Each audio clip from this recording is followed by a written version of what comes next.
Muy buenos días a los radioescuchas que nos sintonizan en las frecuencias de Telemetro Radio, a quienes nos ven por streaming a través de Metcongo, así como en RPC Televisión, en señal de televisión digital terrestre, y a los miles que desde cualquier parte del planeta, ya sea en vivo o en diferido, nos siguen en las plataformas de Telemetro Cuarto Poder en YouTube. Bienvenidos a la emisión de hoy, viernes 11 de octubre del año 2024. Un día como hoy, hace 56 años, se produjo el golpe de Estado que dio la Guardia Nacional, golpe encabezado por el mayor Boris Martínez y el teniente coronel Omar Torrijos Herrera contra el presidente constitucional de la República, Arnulfo Arias Madrid.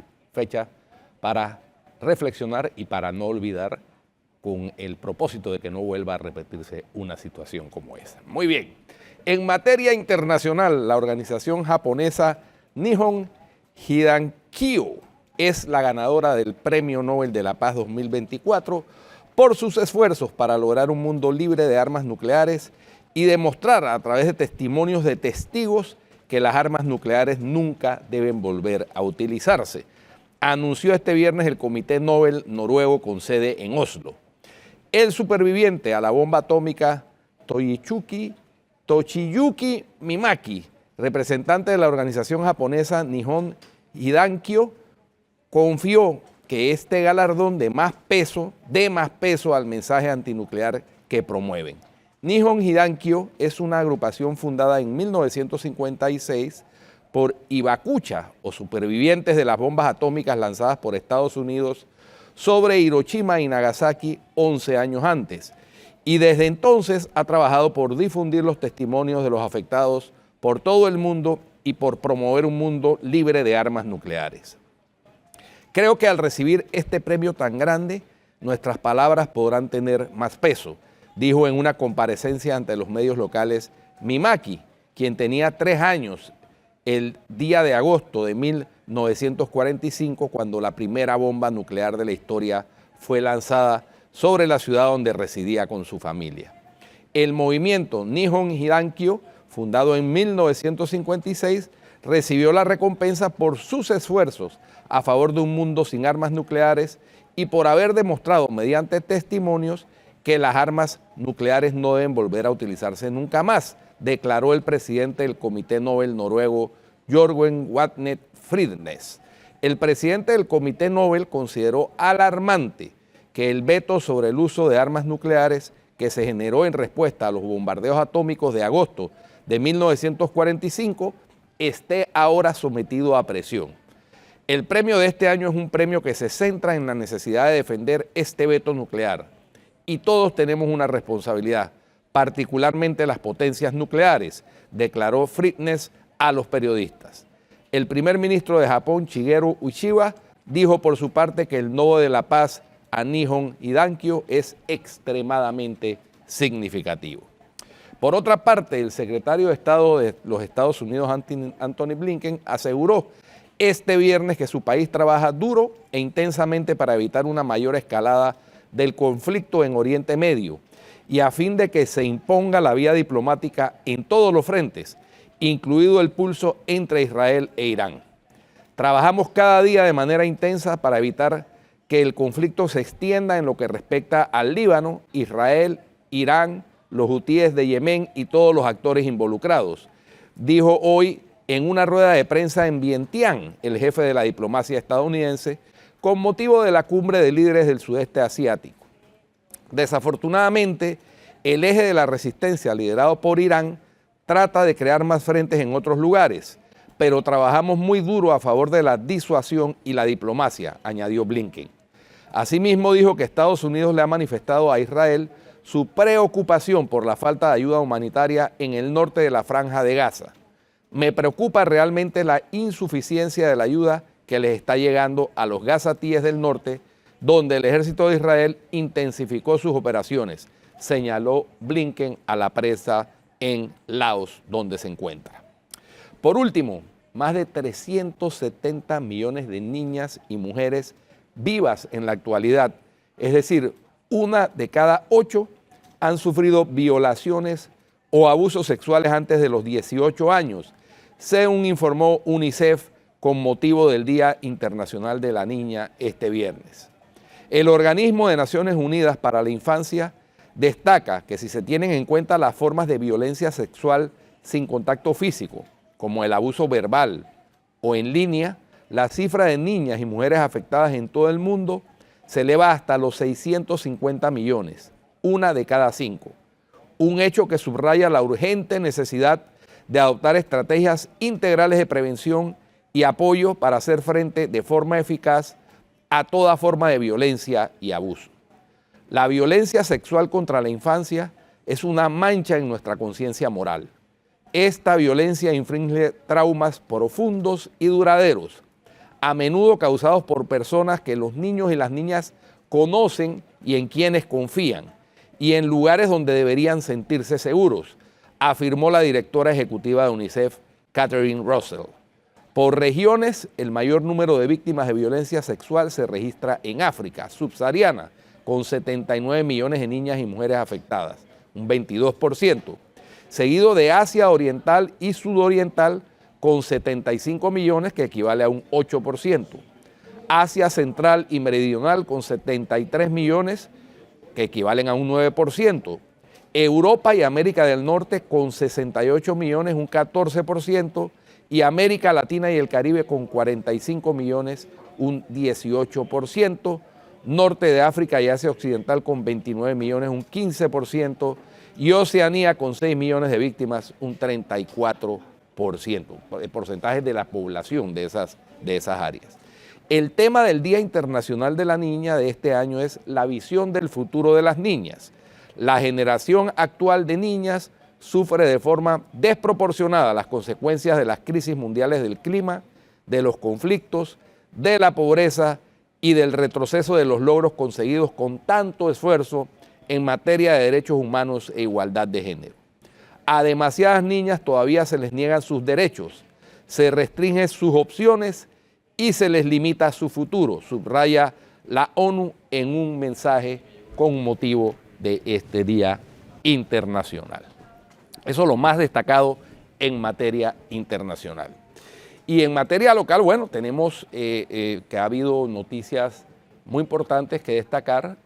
Creo que la más importante, sin duda alguna, es el retiro que hizo del proyecto de presupuesto general de la Nación el ministro de Economía y Finanzas, Felipe Chapman, luego de que fue cuestionado por diputados de la Comisión de Presupuesto en varios aspectos.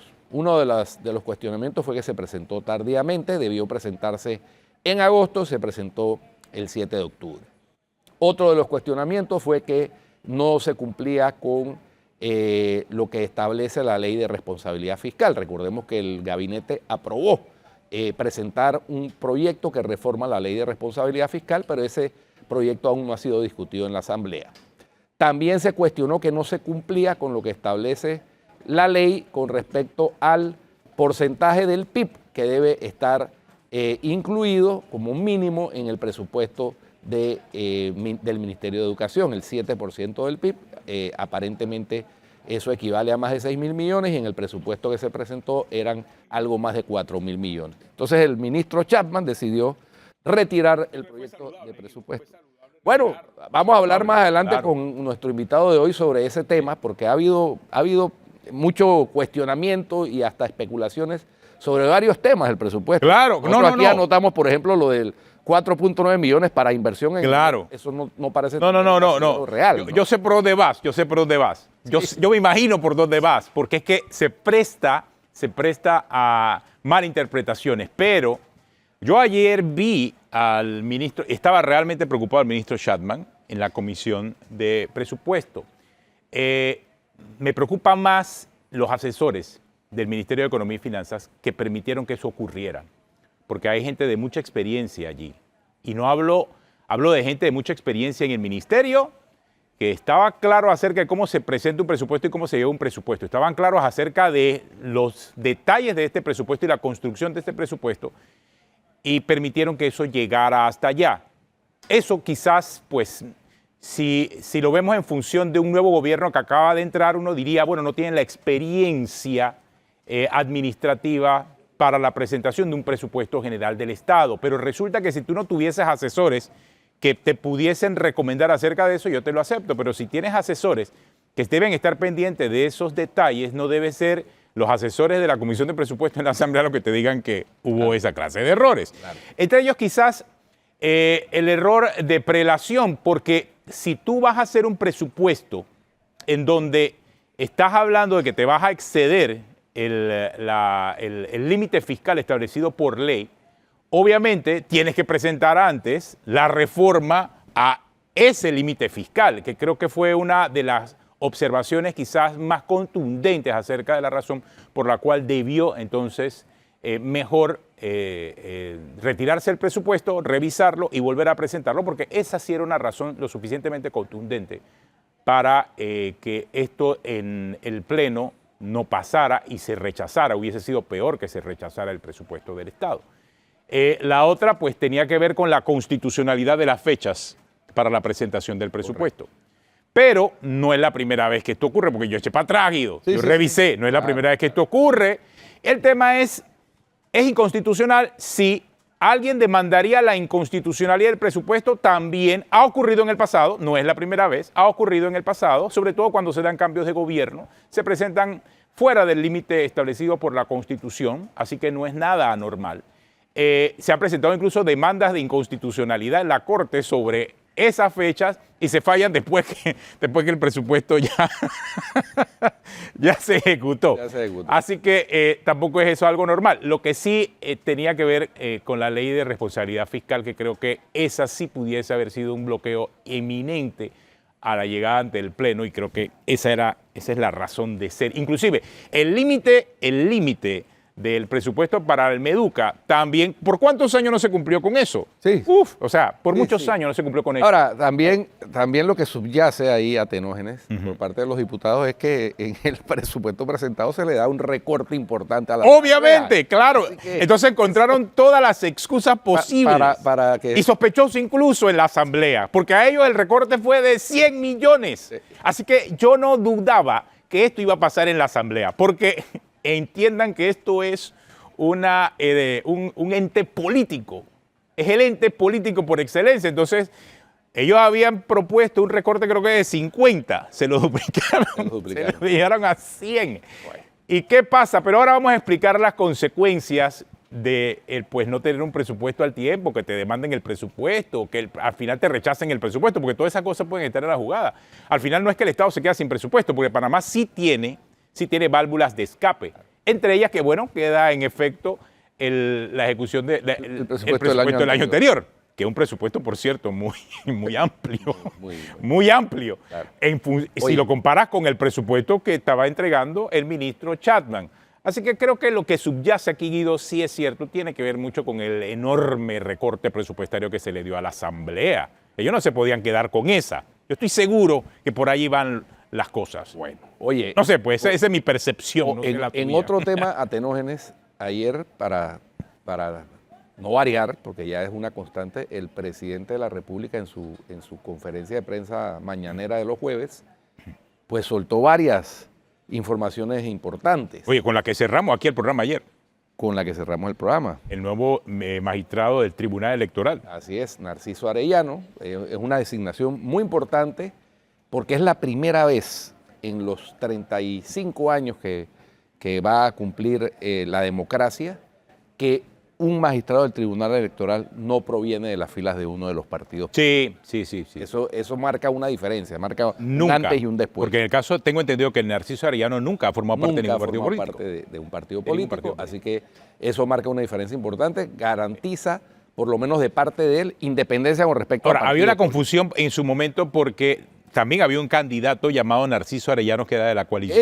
El hijo de Narciso Arellano. Exactamente. Entonces, el hijo de él sí creo que fue candidato a representante, Guido, me parece, ¿no? Creo que fue candidato a representante de San Francisco por la libre postulación. Por la libre postulación. Es decir, que tampoco lo hace pues miembro de un partido, si no es el hijo en todo caso. Pero que él, es la información que tengo, nunca ha formado parte de un partido político. Porque en el pasado, inclusive, el magistrado Valdés Escoferi sí fue parte de un partido político. Él provenía del Molirena. Del Molirena, exactamente. Correcto. Bueno, así que sí tenía un pasado político. Hasta ahora es el primer magistrado del Tribunal Electoral que no proviene de ningún partido político. En la era democrática, ¿no? En la era democrática, genuinamente independiente. O sea, consono con la realidad de lo que estamos viviendo también en la Asamblea de diputados que no vienen ni provienen ni nunca han pasado un partido político. En otros temas, el presidente también se refirió, respondiendo a una de las preguntas, a lo que también habíamos dicho acá, de que el tema de la rebaja de penas no es algo que sea una facultad automática y sin limitaciones. La rebaja de penas, que sí es una concesión que otorga el presidente de la República, tiene que cumplir con unos requerimientos, y él fue muy enfático en decir, tienen que estar dentro del sistema penitenciario y haber cumplido parte de la pena. Entonces, eso no aplica automáticamente. Tienes razón. Y yo creo que el principal requerimiento, porque estamos hablando de la rebaja de pena, que es una atribución presidencial. Correcto. Esta es la Constitución. Hay una serie de atribuciones presidenciales, creo que son 12 o 13, me parece. Y entre ellas está la rebaja de penas por delitos comunes. O indulto por delitos políticos. O indulto por delitos políticos, pero aquí no estamos hablando de delitos políticos, estamos hablando de delitos comunes. Correcto. El tema aquí es que el principal requerimiento para una rebaja de pena es que estés en el sistema. O sea, no puedes estar en fuga, porque si estás en fuga no te puedo rebajar la pena. No te puedes rebajar. Tienes que entregar. Pero además tienes que haber cumplido una parte importante. Claro, tienes que haber cumplido una parte de tu pena. Así es, para que pueda por lo menos ser acreedora a la rebaja, pero además hay otros requisitos también, buena conducta. No puede ser que entre y que una vez te rebajen la pena. O sea, hay un tiempo que cumplir. Y eso sí está tipificado y claramente establecido. Me están aclarando que el hijo del señor Narciso Arellano dice que al final no corrió por la libre postulación, sino por el panameñismo ICD allá en San Francisco. Me están aclarando eso. Pero bueno, es el hijo. Pero al principio fue... Sí, estaba por la libre postulación al principio. Me está diciendo alguien de allá de San Francisco. Él recogió firmas. Sí, recogió firmas, pero... obtuvo la postulación con la firma y después lo endosaron. Claro, exactamente. Pero bueno, pero es el hijo del nuevo magistrado del Tribunal Electoral, Narciso Arellano. Sí, pero el tema de la rebaja de pena es una atribución del presidente de la República. Oye, y la otra que soltó el presidente ayer fue con el plan de retiro voluntario. Oye, qué golazo. Que trató de implementar a última hora. Un golazo de Gerardo Solís. El contralor Gerardo Solís, y el presidente fue muy claro de dónde van a salir los fondos, y lo remató con la famosa frase, tongo botado no pone boleta. Claro, no. O sea, y el contralor reaccionó y dijo, yo estoy desahuciado. No le quedaba otra. O sea, realmente, o sea, de verdad, Guido, yo que lo vi desde acá, trapeó el piso realmente con el contralor. Trapeó el piso. O sea, tongo botado no pone boleta. Y Gerardo solamente le quedó, no le quedó otra que decir, es más que puedo hacer, yo estoy un desahuciado de la política. Y es cierto, él tiene los días contados. Totalmente. Bueno. La otra que también hay que destacar de ayer, Guido, y creo que eso sí es importante, porque se pone el dedo sobre la llaga de algo muy, muy delicado que está ocurriendo, y el tema de la respuesta inmediata del presidente a lo que ocurrió el miércoles en la noche en Calle 50, cuando unos sujetos llegaron, le dispararon a una persona y la arrojaron en la mitad de Calle 50 a las 8:30 de la noche. Lo ejecutaron porque según los reportes, le dieron un tiro en la nuca. Así es. Entonces, fue una ejecución pública. Y ese tipo de acciones son las que no se pueden permitir. Hay mucha información corriendo. Y creo que Panamá no escapa a lo que está ocurriendo en toda la región. Aquí están entrando un aproximado, el 70% de las entradas de migrantes irregulares son venezolanos. Y no me refiero ahora a la presencia de muchos de estos migrantes irregulares, porque sabemos que la mayoría siguen hacia Estados Unidos. Pero todo el mundo sabe que el gobierno de Maduro está organizando unos grupos delincuenciales llamados el Tren de Aragua. Panamá por ahora se ha mantenido al margen de lo que está afectando a Estados Unidos inclusive, a Colombia, a países cercanos de la región. Y esa figura del Tren de Aragua es una especie de grupo criminal organizado por el propio gobierno de Venezuela, y eso sí es peligroso.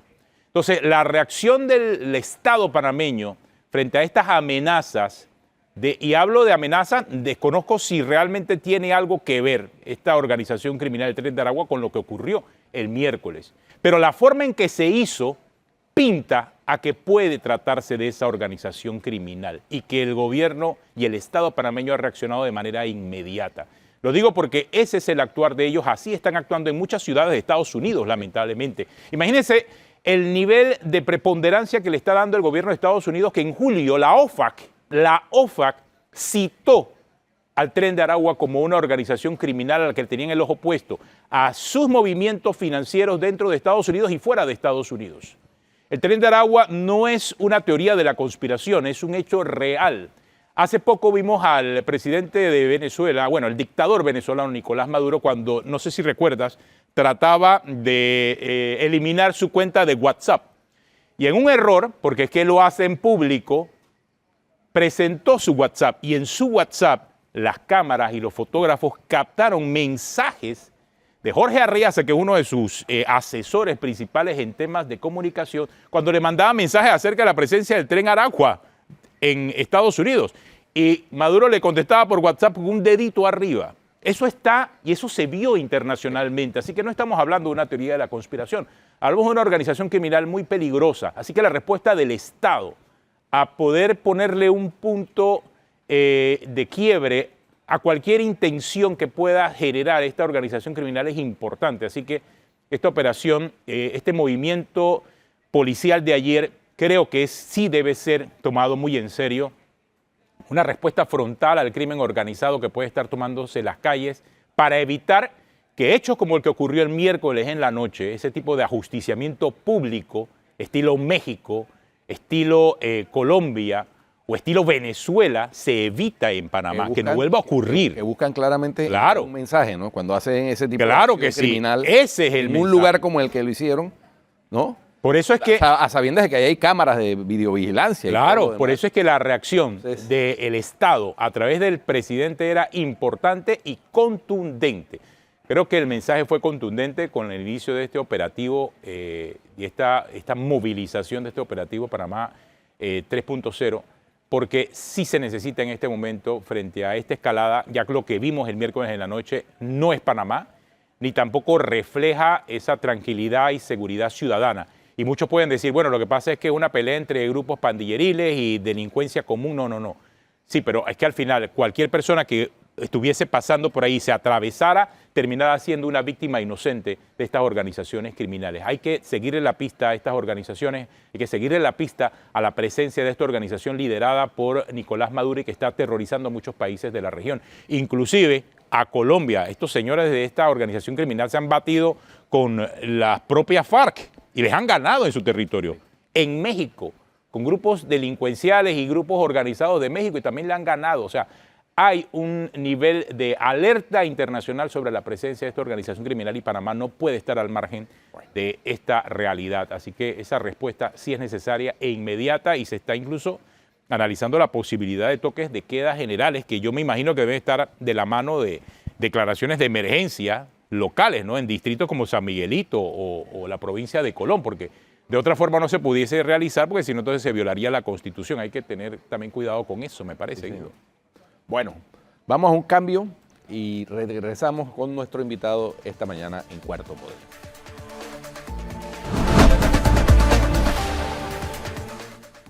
Continuamos aquí en Cuarto Poder. Oye, hay muchos comentarios. Hace una hora el presidente José Raúl Mulino publicó en la cuenta en X un mensaje que me dejó como pensando, Guido. No sé si tú lo viste. Sí, ¿no? Una imagen, simplemente se limita a postear una imagen que tiene un mensaje muy diciente. ¿No? Sobre todo si consideramos todo lo que ha estado sucediendo. Ayer el asilado en la embajada pidió a los organismos de seguridad que alejaran de la embajada a quien él identificó como un terrorista, pero realmente es un fotógrafo de la prensa, el fotógrafo, muy buen fotógrafo, por cierto, Alexander Arosemena, que estaba allí seguramente cubriendo una asignación periodística del diario La Prensa, y entonces no sé, debo imaginar que no fue retirado porque la prensa se dedicó a postear fotos. Publicó todas las fotos que no querían que se publicaran. De las personas que estaban visitando ayer al asilado en la embajada de Nicaragua, Entonces, no sé, se me da por asociar ese mensaje, que ese mensaje curioso del presidente. Pero mira, está creciendo la cantidad de me gustas en su cuenta en X, dice el presidente José Raúl Mulino. Gran verdad, no importa cuántos favores hagas, al final te juzgarán por el que no hiciste. Eso es cierto, Guido. Siempre te terminan juzgando por el que no hiciste. Sí. Pero es un mensaje curioso que el presidente. No, y si él lo posteó, es para que uno lo comente, ¿no? Por supuesto. Si él lo posteó, es para que uno hable acerca de ese es así, perfecto para especular. Sí, eso no hay otra interpretación posible. No hay otra interpretación. Es que si lo posteó, quiere decir que le está mandando el mensaje a alguien particularmente. No sabemos a quién. No sabemos a quién, pero sí, definitivamente, ese tipo de interacción que se genera cuando uno publica esa clase de mensajes te dejan pensando acerca. Mira, esta es gran verdad. No importa cuántos favores hagas, al final te juzgarán por el que no hiciste, desde la cuenta del presidente José Raúl Mulino. Hace una hora posteó esto. Uno puede especular acerca de hacia quién va el mensaje, pero no está claro, ¿no? Nosotros aquí especulamos, sospechamos que pudiese ser. Yo solo sospechamos. Relato los hechos que se dieron ayer. Pero no sabemos. Bueno. Oye, también puede ser producto de... Espérate, también puede ser producto... No, lo que pasa es que nada más nos fuimos por un lado, pero ¿qué pasa si esto es producto de lo que está pasando en el interno de CD? Bueno, ¿qué pasa si es eso? También, aunque el presidente ha dicho que él no se ha metido en claro, eso. Claro, pero a lo mejor alguien lo está involucrando y metiéndolo ahí en las internas de Cambio Democrático.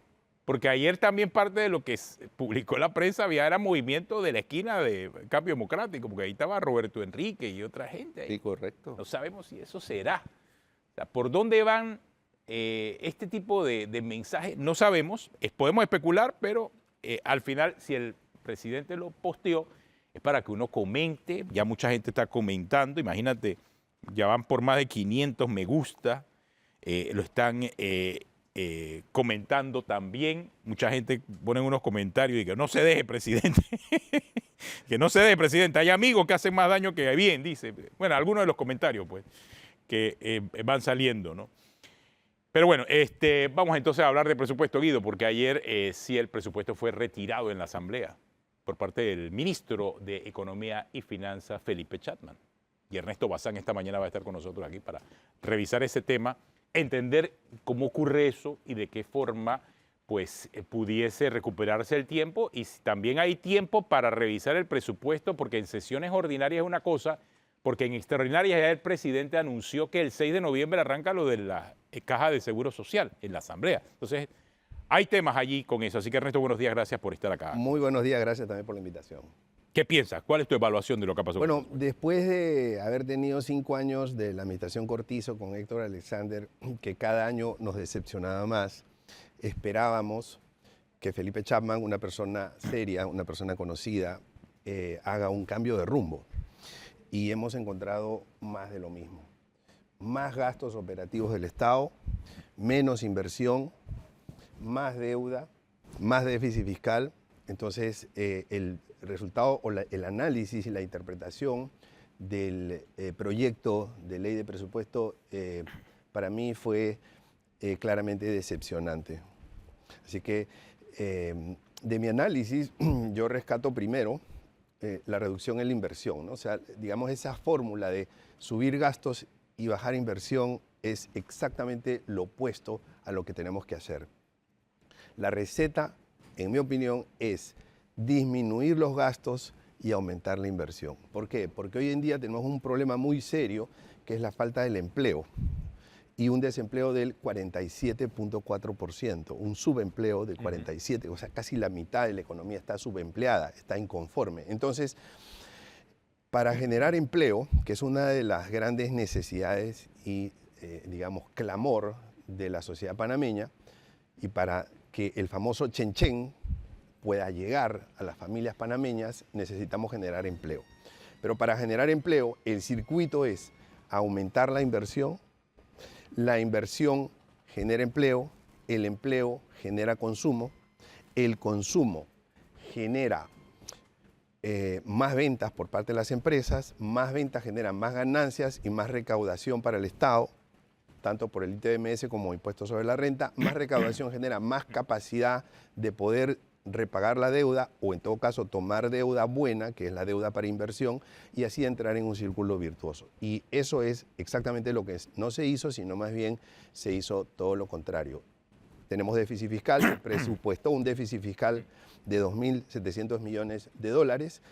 Eso se va a cubrir sí o sí con deuda, pero a eso le tenemos que sumar el déficit del IBM de beneficio definido de la Caja de Seguro Social, que no estaba dentro del presupuesto, o por lo menos yo no lo encontré, por lo menos 1.000 millones para este año 2024. Entonces estamos hablando de un déficit de 3.700 millones que no solamente no cumpliría el nuevo límite que solicitó el ministro Chapman, sino que además hace que el país tenga que salir a tomar más deuda. Y estamos ya en un nivel de deuda superior al 60% del PIB, deberíamos estar en un 30%, a lo sumo en un 40%, pero ya hemos superado la barrera del 60%. Si esto sigue aumentando y llegamos a un 80% de deuda sobre PIB, ya no nos van a prestar, así de simple. Y en una situación fiscal que es estructuralmente deficitaria, vamos a tener una gran crisis donde, al ser un país que no puede emitir su propia moneda,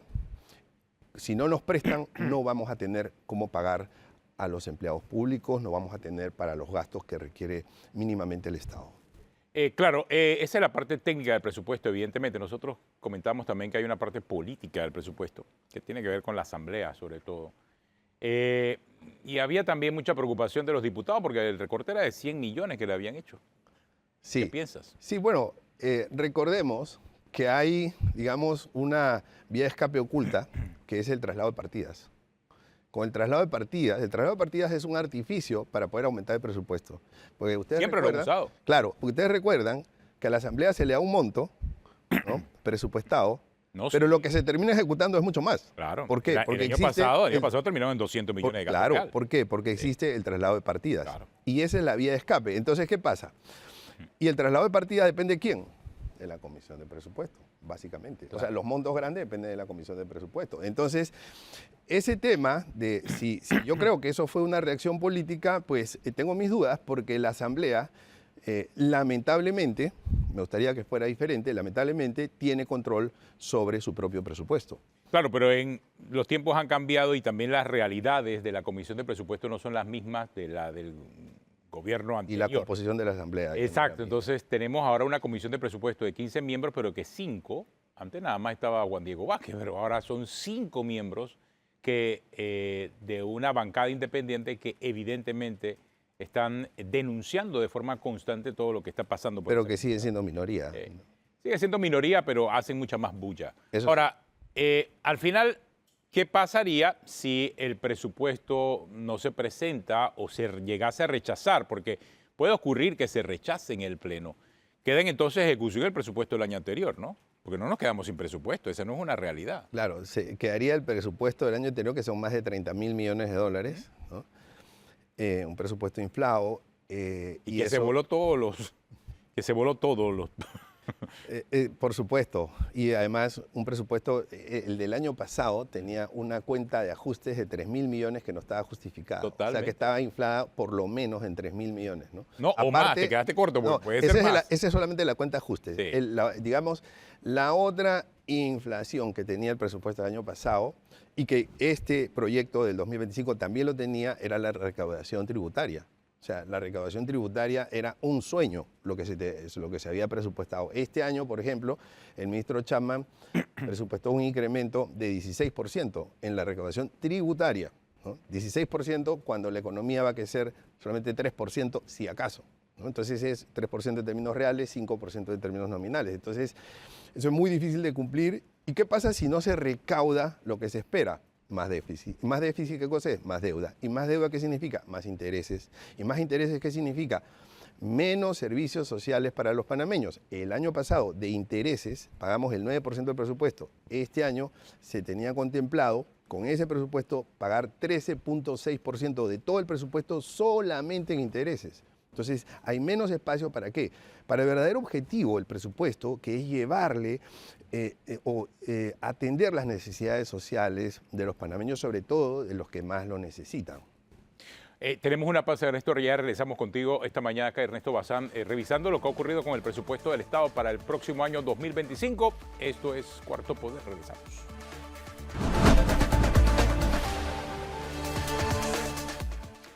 Continuamos aquí en Cuarto Poder conversando con Ernesto Bazán, economista, Guido.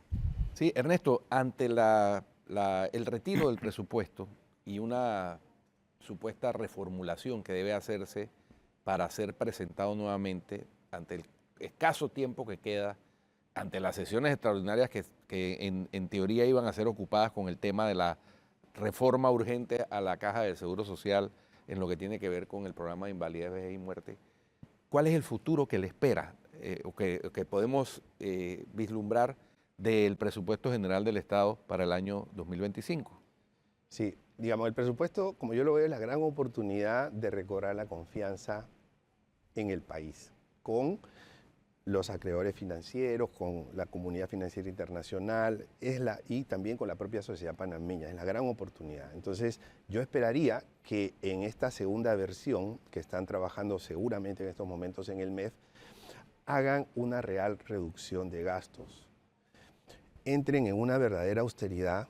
¿Por qué? Porque lo que he escuchado son pretextos. Es que hay una ley que dice que tenemos que hacer aumentos automáticos. Ese es un pretexto, porque ley mata ley. El que tiene voluntad política sale a proponer una suspensión de viajes, suspensión de viáticos, suspensión de aumentos salariales, suspensión de privilegios. Esa es la austeridad que nosotros necesitamos.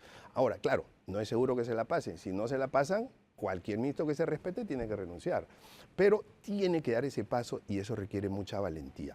Ahora, independientemente que se haga eso o no se haga eso, a mí me parece que lo más probable es que regrese un presupuesto, primero, con menores gastos operativos y segundo, con una mayor, digamos, un mayor volumen de inversión o monto presupuestado para la inversión, sobre todo la inversión pública, en particular en infraestructura. Aún cuando eso implique, digamos, aumentar algo más el déficit fiscal, porque sí estamos claros de que si justificamos tomar deuda, esa deuda debería ser para invertir en infraestructura y en necesidades sociales, no para pagar planillas ni para subsidios a personas que no lo necesitan. Entonces, a mí me parece que esto va a venir en una nueva versión. Desafortunadamente, no vamos a tener el tiempo para una buena discusión, pero creo que lo más probable es que el MEF haga sus mejores esfuerzos y que ese, digamos, nuevo presupuesto o esa segunda versión termine siendo la versión final, porque lo más probable es que no resulte peor de lo que era el presupuesto del año pasado. Lo más probable es que no sea peor. Entonces, la versión que llega, lo más probable es que sea la versión que va a terminar prevaleciendo y aprobándose. O sea que ahora, la especulación de algunos de que la Asamblea se sentiría cómoda con el presupuesto del año 2024 sería un escenario no deseable, pero tampoco deseable para el gobierno, obviamente. Tampoco deseable para el gobierno. Yo creo que le traería una crisis muy grande al país, ¿no? Incluso puede generar un cambio de gabinete, si es que eso pasa, ¿no? Una crisis económica previsible y una crisis política e incluso una crisis social. Entonces, no podemos descartar que la Asamblea tome cierta posición, ¿no? Porque sabemos cómo está compuesta, pero creo que eso le traería más crisis al país. Y es un escenario que, en mi opinión, es menos probable, aunque podría eventualmente suceder. Ahora, Ernesto, yo vi que usted estaba apoyando al señor Ricardo Lombana en la campaña presidencial. De haber ganado Ricardo Lombana, ¿usted hubiese sido ministro de Economía y Finanzas? Bueno, primero yo... Había una promesa por ahí. Primero, yo no puedo ser ministro de Economía y Finanzas porque no soy panameño de nacimiento. Yo soy panameño, peruano de nacimiento. Entonces no puedo ser... Así que puedo hablar con tranquilidad. Ok. Pero sí hubiese podido ser asesor. Probablemente sí. Pero... ¿Qué hubiese hecho diferente Ricardo Lombana se hubiese ganado la presidencia? Bueno, por lo menos en este tema económico, ok, ¿no? Voy a soltar un poquito de infidencia. Suéltela, si puede ser el programa. Parte de lo que fue mi trabajo, porque yo coordiné, Ajá. digamos, el plan económico de Ricardo Lombana, fue hacer un exhaustivo análisis y convencer a Ricardo Lombana de que el país necesitaba austeridad. Porque ese era mi pensamiento, ese era el resultado de mi análisis, y la verdad no me costó mucho trabajo convencerlo. Y él me dijo, ¿qué puedo hacer yo para dar ese mensaje? Y entonces, primero, Ricardo Lombana hubiese renunciado a la partida la partida presidencial discrecional. Ah, ok. Sí, Ricardo, o sea, eso ya... O sea, hubiese renunciado a la partida discrecional. Esos son varios millones, por lo menos, ¿no? Creo que el gobierno pasado gastó como 50, 60 millones, me parece. No sé, no estoy claro en la en el primer discurso de Ricardo Lombana, yo te apostaría que una de las primeras cosas que él hubiese dicho es: estoy renunciando a la partida discrecional presidencial. ¿Por qué? Y eso era importante porque teníamos claro que lo que se necesitaba era transmitir confianza, ¿no? Entonces, ¿tú cómo devuelves la confianza? Diciendo, mira, aquí estamos en crisis, pero en esta lluvia nos vamos a mojar todos, porque no es válido que en la lluvia yo esté con el paraguas y que el resto se moje. No, eso, entonces Claro. aquí se requiere un sacrificio de los políticos, de los gobernantes, de la sociedad, del sector empresarial, de todos, de los sindicatos, de todos. Entonces, O sea, habría que ¿quién comenzar tiene por la que- partida discrecional. sí, porque ¿quién tiene que dar el ejemplo? El líder. ¿Y quién es el líder de un país? El presidente de la República, ¿no? Estamos en un Estado que es muy presidencialista. Entonces, ese era uno de los elementos. Y había una serie de recortes. Nosotros gastamos meses, semanas y meses en identificar todos los rubros. ¿Cuánto le hubiesen dado a la Asamblea? 50 millones. 50 millones. No, acá le estaban dando 88 millones. O sea, y 50 la millones. cifra que usted dice es la que yo inclusive pensé que le iban a dar. 50 millones, porque históricamente la Asamblea, antes que se dieran estos ajustes extrambóticos, lo que recibiera menos de 50 millones. Ese era su presupuesto histórico. Es más, y llegó a recibir mucho menos en la historia, pero quizás en un momento neurálgico importante llegaron a recibir 47 millones y ahí comenzó entonces el ascenso imparable del presupuesto de la Asamblea. Claro. Pero teníamos claro también con Ricardo Lombana que de llegar a la presidencia había que pisar callos. ¿Y cuál era el él estaba primer dispuesto- callo que iban a pisar? Las botellas. Las botellas. Pero este gobierno supuestamente pues Bueno, yo no veo eso en el presupuesto. presupuesto. ¿Ah? No se ve lo de las botellas. Yo no veo eso. A ver, las botellas no solamente es botarlos, ¿no? Es también exponerlos. Pues tú sabes quiénes son botellas, tú tienes que publicar los nombres. Bueno, pues y de, es y de que- ser posible, tienes que cobrarles el dinero por lo que no hicieron. Pero es que ser botella además está Es ilegal, tipificado ¿no? en el Código Penal. Exacto, un Está delito. tipificado en el Un Código delito. Penal como delito. Entonces, Bueno, pero el delito, ¿quién lo cometió? El delito lo cometieron, pues, si una persona tú la contratas para que no haga nada y le pagas y no hace nada, eso no es un delito, no sé. Pregunto. sí, claro, por supuesto. Está establecido que tanto el que contrata como el que recibe Claro. el salario sin prestar la contraprestación. No, a mí me parece cometen que el a mí delito. me parece que eso tenía que tener una segunda consecuencia, no solamente digamos desde el punto de vista económico, ¿no? Sino también desde el punto de vista legal. Pero en todo caso es una opinión. Pero el primer callo que había que pisar es las botellas, ¿no?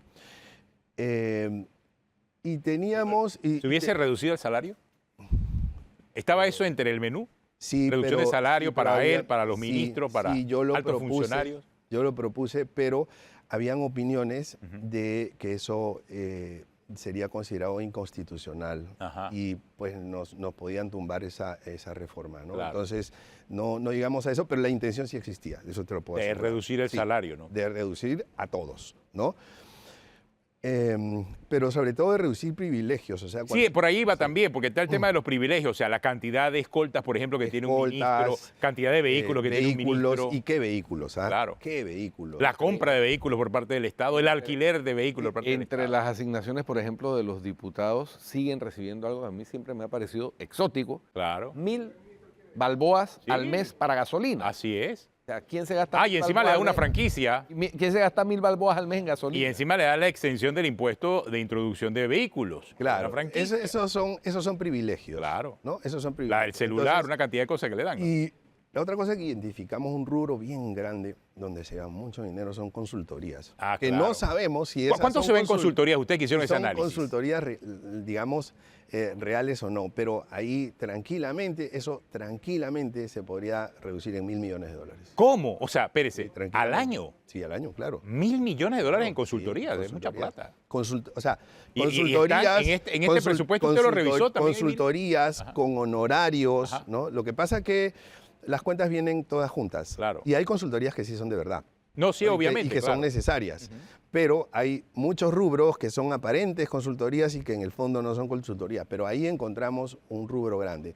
O sea, que son consultorías en letra, pero realmente son bolsas de arena que se utilizan para tratar de desviar presupuestos. digamos son por lo menos sospechosas. No podemos asegurar que, pero por lo menos Ahí son sospechosas. ha habido condenas. Ya ha habido condenas. Por ya tanto consultorías, en la jurisdicción sí. de cuentas como en la jurisdicción penal por consultorías brujas. Que le Exacto, llaman, consultorías ¿no? brujas. Copy-paste. Era tan descarado que copy-paste de internet y entregaban cualquier documento Así y es. cobraban una Y cantidad de dinero esa- No, y apreciable. por esa eso es lo que se consultoría. dignaban a entregar Los algo. que se dignaban Hay a otro que entregar. simple y sencillamente les preguntaba y decía, mi consultoría es mi opinión, ya, ¿qué más quiere? Sí. Después, subsidios innecesarios, ¿no? Porque terminamos subsidiando gente que no necesita subsidios, ¿no? El subsidio, por ejemplo, de la energía eléctrica, no es necesario para todas las personas, porque hay No, pero hoy gente en día que no es tiene para todas las casa- personas. Pues, El es según el subsidio de energía consumo. eléctrica lleva hasta 300 Sí, kilovatios. sí, creo. Pero hay pero- gente que tiene su casa en Coronado y porque consume poquito le subsidia. Sí, claro. ¿no? Entonces, eso había que quitarlo. Había que rebajar muchos subsidios. Pero espérate, y no, había no, que no, tener- no, es que no, ese no. Si tú tienes dos cuentas, no puedes recibir subsidio, tengo entendido. O sea, es una cuenta y hasta 300. Bueno, por lo menos eso es lo que creo yo. No, Pero no, por lo sí. visto sí Bueno, se puede dar. Sí se da, sí Bueno, se da. imagínate. al final tú sabes que hay mucha gente que pone cuenta a nombre de la hija, del eso hijo, también es real. Hay muchas cosas, ¿no? Sí, Pero encuentran la forma, ¿no? definitivamente, y este es un mensaje para el ministro Chapman. Ministro, sí hay formas de recortar el presupuesto y ser responsable con la economía de todos los panameños. Le puedo asegurar que sí hay formas, solamente hay que ponerse a trabajar. Bueno, gracias Ernesto por acompañarnos con tu análisis acerca de lo que está pasando con el presupuesto del Estado. Acaban de retirarlo, entonces me imagino que vendrá la presentación de otro presupuesto, ¿no? Oye, Digo. ahí me están preguntando Atenógenes por Flor. No, Flor está disfónica, por eso Sí. no nos ha podido acompañar los últimos Estás- 3 días, pero está- ya el lunes se reincorpora. Una fuerte gripe la ha afectado, así que esperamos que se recupere, porque es que ella quería venir hoy, pero no tenía voz. Sí. Entonces le dije, para quedarte aquí y no hablar, mejor no ven. Que pronta mejoría. Mejórate, Flor, te esperamos el lunes. Y bueno, se nos acabó el tiempo. Si usted sigue en Telemetro Radio, siga con los muchachos del brunch y en RPC Televisión, El Gordo y la Flaca. Hasta el lunes.